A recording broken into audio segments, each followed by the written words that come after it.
Shalom saudara, pada kesempatan ini kita akan membahas tentang pandemi dan akhir zaman.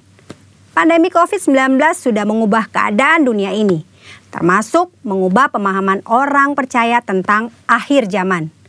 Banyak orang Kristen yang merasa kondisi yang sedang dialami ini seperti sedang menggenapi yang tertulis dalam Alkitab, terutama ayat-ayat yang berkaitan dengan akhir zaman.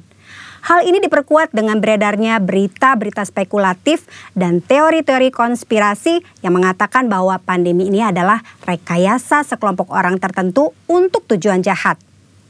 Ada yang mengatakan virus corona sengaja dibuat agar semua orang menerima vaksin yang di dalamnya terdapat chip dan nantinya digunakan untuk memantau semua manusia.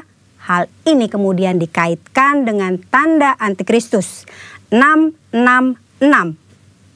Jangan cepat percaya kabar-kabar yang kebenarannya belum dapat dipastikan, apalagi ikut menyebarkannya. Kitab Amsal menulis bahwa orang yang menyembur-nyemburkan kebohongan akan binasa. Saudara jangan terjebak dengan eskatologi surat kabar, yaitu mencocok-cocokkan antara berita yang ada di surat kabar dengan nubuatan tentang akhir zaman. Insan Pentakosta harusnya mengarahkan pandangan kepada pengangkatan, bukan kepada penganiayaan. Insan Pentakosta harusnya semakin giat mencari wajah Kristus dan bukan kepo mencari identitas antikristus. Karena kita sangat percaya Tuhan Yesus akan datang kembali dengan segera. Jika kita lihat urutan peristiwa akhir zaman sesuai yang tertulis dalam Alkitab, ada dua hal yang perlu kita perhatikan. Yang pertama adalah pengangkatan dan yang kedua tatah pengadilan Kristus. Sedangkan peristiwa yang lainnya akan terjadi tanpa ada andil dari kita. Mengenai pengangkatan, banyak orang menaruh perhatian yang keliru, yaitu kepada kapan waktu pengangkatan terjadi dan bukan pada apakah kita akan diangkat ketika Tuhan Yesus datang kembali. Pengangkatan pada dasarnya berbicara tentang keselamatan. Jika kita yakin akan keselamatan kita, tidak perlu memikirkan kapan pengangkatan itu terjadi, karena kita pasti akan diangkat. Hanya dengan yakin, yang pertama, kita yakin sudah percaya dan menerima Yesus Kristus sebagai Tuhan dan Juru Selamat kita.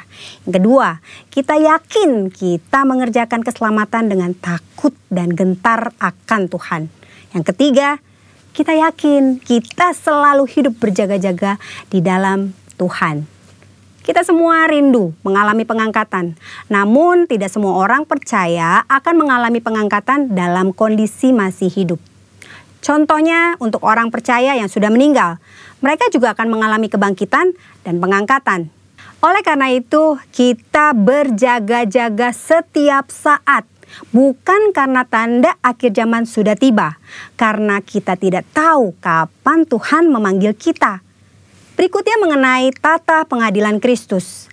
Semua orang yang diangkat tetap harus menghadap tata pengadilan Kristus. Tujuannya adalah untuk memperhitungkan pekerjaan pelayanan yang dilakukan. Pekerjaan dilakukan dengan motivasi yang tulus tentu akan mendapatkan upah. Sementara pekerjaan yang dilakukan dengan motivasi yang tidak tulus pasti tidak akan mendapatkan upah. Upah yang kita terima dilambangkan dengan sebuah mahkota. Mungkin kita berpikir, saya tidak membutuhkan mahkota, yang penting saya masuk sorga. Itu saja sudah cukup. Ini adalah pemikiran sangat-sangat keliru.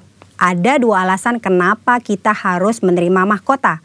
Yang pertama, mahkota adalah lambang pemerintahan kita bersama Tuhan.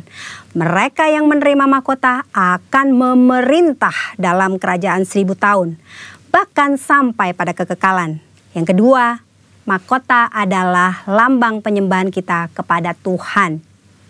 Dalam Wahyu pasal keempat, Rasul Yohanes melihat di surga ada 24 tua-tua yang duduk di sekeliling tahta.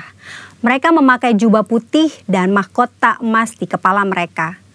Mereka melambangkan orang percaya yang sudah diangkat. 24 tua-tua itu tersungkur, lalu melemparkan mahkota mereka di hadapan tahta sebagai bentuk penyembahan kepada Tuhan Yesus. Saat kita bertemu dengan Tuhan Yesus, mahkota yang kita terima akan kita persembahkan kepada Tuhan Yesus. Saudara, itu sebabnya jangan puas diri dengan berkata, yang penting saya masuk surga. Tidak cukup hanya masuk surga, saudara. Kita harus mengalami pengangkatan, masuk surga, dan menerima mahkota. Tanpa mahkota, kita tidak akan memerintah bersama-sama dengan Tuhan. Karena artinya kita tidak punya apa-apa untuk kita persembahkan kepada Tuhan. Pandemi COVID-19 bisa jadi salah satu tanda kedatangan Tuhan Yesus yang kedua kali. Itu sebabnya mari kita berjaga-jaga, hidup sesuai dengan firman Tuhan, giatlah bersaksi untuk menuntaskan amanat agung, agar kita diangkat masuk ke surga dan menerima mahkota. Waktunya semakin singkat, saudara. Tuhan Yesus akan segera datang. Amin. Maranatha, Tuhan Yesus memberkati.